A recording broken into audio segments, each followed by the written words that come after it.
Now we're going to head overseas, where tonight there is no word yet on the fate of two hostages being held by ISIS. This hours after a prisoner exchange was supposed to take place.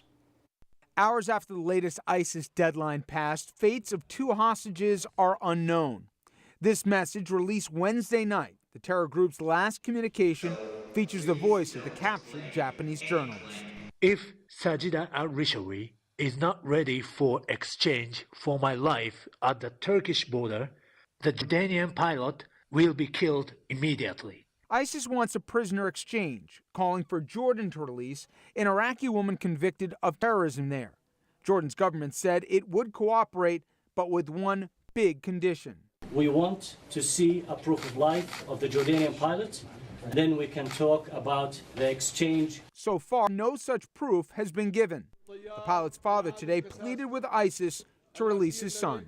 He said sparing a Muslim brother would give them a big positive reaction among Jordanians and Palestinians. Journalist Kenji Godo's wife said today she'd been contacted by ISIS and she fears this prisoner exchange could be her husband's last chance to live. If the swap happens, authorities say a staunch terrorist with close ties to the leader of ISIS will be set free. Sajida al-Rishawi was sentenced to prison for her involvement in an al-Qaeda hotel attack in 2005 that killed 60 Jordanians, many of them attending a Muslim wedding. Now, even if Jordan and ISIS agree to the prisoner exchange, it is unclear what will happen next to the Japanese hostage. I want to bring in Mike Lyons, good friend to the program. Mike, a former Army captain who served in Iraq, also military analyst for CBS News Radio and a senior fellow at the Truman National Security Project in D.C. A couple debates. Let's get into this one first. I hear multiple things, which is, God forbid, one of our loved ones was captured.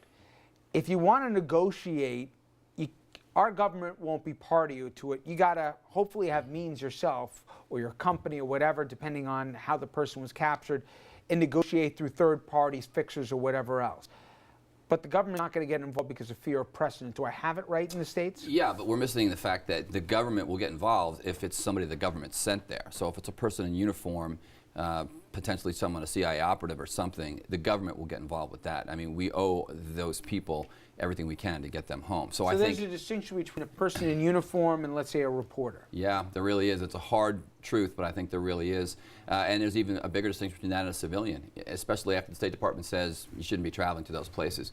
And that's where the line has to be drawn, because then no American would be safe. You could be kidnapped in Europe and then sent to the Middle East to be a hostage someplace. Diplomat, I assume, would also come under that umbrella? Yeah, and again, if the government sent you, the government has a responsibility to get you home. And I think what we're seeing now is a prisoner exchange, which has been done, which is what they'll couch this in. And frankly, you know, a pilot for this woman whose suicide vest didn't go off is a no-brainer trade. That pilot is royalty within Jordan. He's well-trained. He's in an affluent family.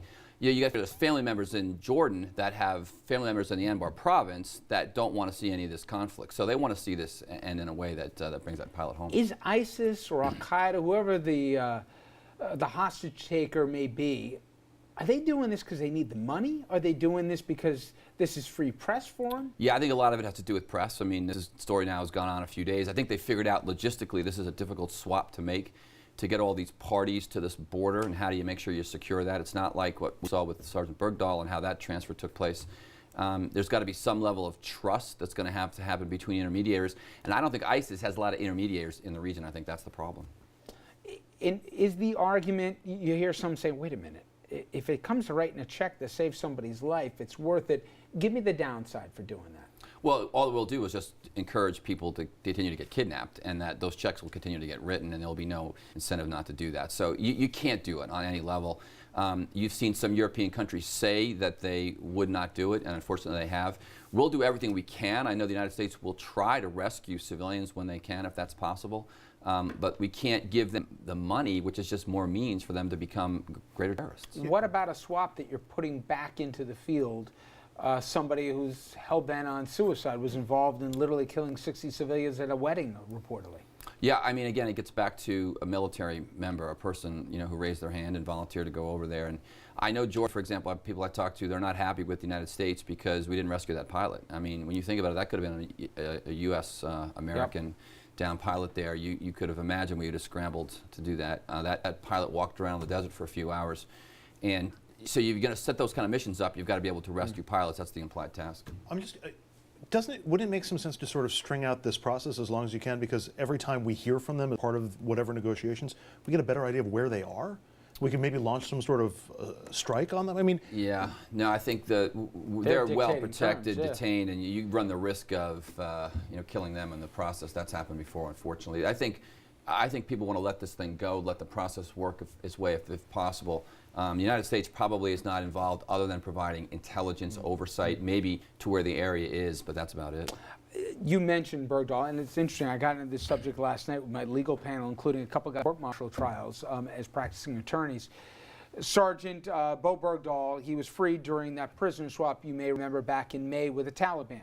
He was kidnapped in Pakistan after leaving his post. He now faces potential desertion charges, which could bring about a maximum sentence of at least 5 years in prison. However, Bergdahl was held captive by enemy forces in Afghanistan for 5 years, and authorities, they'll likely take that into consideration when determining his fate. He could avoid prosecution altogether and leave the Army with a less than honorable discharge. And I'll take the position, guys died trying to save this guy. He knew when he went to the military, I'm going to be the hard guy here, you guys can jump me, but he knew when he went to the military, you cannot abandon your post, you cannot abandon your unit. And I'm glad we saved him, right? But is there a precedent issue? I mean, he left, people paid price, arguably people died in the rescue of it. Should he have to pay a punishment on top of 5 years, albeit in some of the worst conditions imaginable? Yeah, a couple things. First of all, I think it's terrible that we've brought up his old unit, and his unit has gone on Fox News and some other media outlets and made claims like that, which are totally not true. The people, you can correct indirect links on many occasions. There have been thousands of soldiers who have deserted the Army in the past 10 years. Thousands that have done it. Now, he does it in a combat zone. He does it in an area. What happens to the thousands? The Army chases them down and kicks them out. Doesn't necessarily prosecute all of them as well. They can't do it. In the combat zone? In the combat. Let's talk about the combat zone. There are three fundamental ways that you can be charged with a level of not being in where you're supposed to be. The first thing is called failure to repair, which means you missed the formation, you missed something right away. The second one is being AWOL, which is likely what he'll end up being charged with.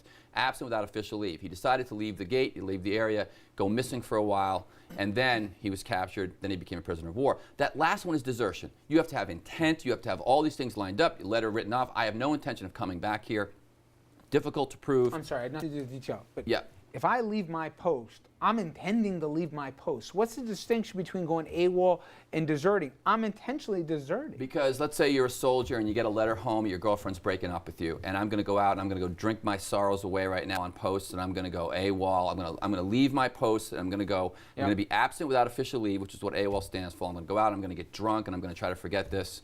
And that's the difference between someone who's deserting, who's going to people desert to join another army. We have a situation of a West Pointer that recently did that for his sake. So you've got to put this in perspective. What he did, what happened to him, he made a terrible mistake. Obviously influenced by his father, who he hasn't spoken to his parents since he's returned. Terrible mistake that he's paid for with 5 years of his life. The Army, I think, will do the right thing. They won't necessarily charge him with a court-martial, maybe some non-judicial punishment, and they'll try to move on. What do you guys think? I'm hard-pressed to judge any man or woman who goes into the armed services and experiences the degree of combat, violence, difficulty that this man did or any soldier did. So, and frankly, from my perspective, I have no idea what that is like, and God bless him and every soldier who ever served. I haven't served, I've had family members who served, but I have no idea what that experience is. And so I'm going to leave it up to the military, and I don't think I don't know enough about why he did what he did, but also I do know that he was a member of the armed services. He went over, he didn't do anything that I've seen that directly hurt his... Well, just for clarification on that, Mike, as you choked to death here. Did he or did he not imperil his fellow members, fellow service members to try and retrieve him? No, there was no time where you could say there was a mission designed to go after him. That unit went on its normal business operations just without him. That's all that happened. When you're missing for 30 days, you're then what's called drop from rolls and somebody replace you. So while those soldiers in their mind conjured up this that they were looking for him, they weren't doing that. That unit had a very difficult mission. They were out every day doing patrols, and somehow they connected in their heads that because they didn't have him, they were... If they had gone out specifically looking for him and lives had been lost in the process, would that make a difference? Maybe, but then that mission would have been the mission. I mean, we're trying to wrap like a Saving Private Ryan into this thing, but again, if that was part of the formulation... It's very unusual that is the mission, and that becomes the constant mission. This was an infantry unit that had a very tough... They were out in an outpost in the Korengal in the valley. I mean, really hard, kind of work from a soldier's perspective. They were doing things that had nothing to do with where they thought he was. You can't have soldiers deserting their post. If that, this much more this topic than I do. If that's what he did, and it appears that's what he did, I don't know whether soldiers went looking for him. You're saying that it was in their mind. I don't know how you look for somebody and it's only in your mind. Well, if they go on patrols and they conflate that they're looking for him, I finally get, you explained it better than I'd heard it before. But the distinction between desertion and AWOL is a valid one right. to think about. But even if they find that he did desert and the penalty would be 5 years, I'd be inclined to... desertion. Desertion could be firing squad in a time of war. Okay, but because we said the maximum he might be able to face is 5 years. If he was and he did all that merited 5 years, I'd give him the time served, I think. I mean, he did spend 5 years as a prisoner. Here's the other thing. When you're a prisoner of war, you now have a whole other set of benefits that come to you. You have a lifetime in income. You have your children. You get to go to the military academies. So there's another side to this that he'll have a tremendous upside because he was a prisoner of war that you do have to consider. The question is whether the Army is going to let him have those benefits or not. That's where Finally, this decision... Is this done in a vacuum with military justice, or is there a political aspect where somebody from the White House calls and says, listen, we got enough of a hit on this thing already here, don't prosecute the guy? No, if there's any connection with the White House, that would be a conspiracy that would bring it down. You've got the right thing taking place. It's an Article 32 investigation. It's similar to a grand jury.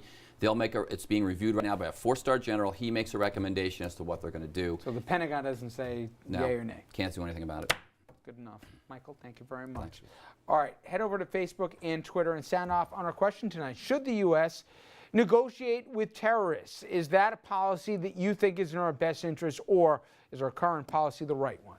We come back. We'll get back to some politics, but get much closer to the city. Bill de Blasio is getting beat up for, yet again, this time, his response from some over the winter storm. All of us say, come on. I mean, what else was he supposed to do here? Was he and others guilty of overreaction when it came to the blizzard of 2015, or do people just like to complain? I think you know our answer. We'll get into that after this.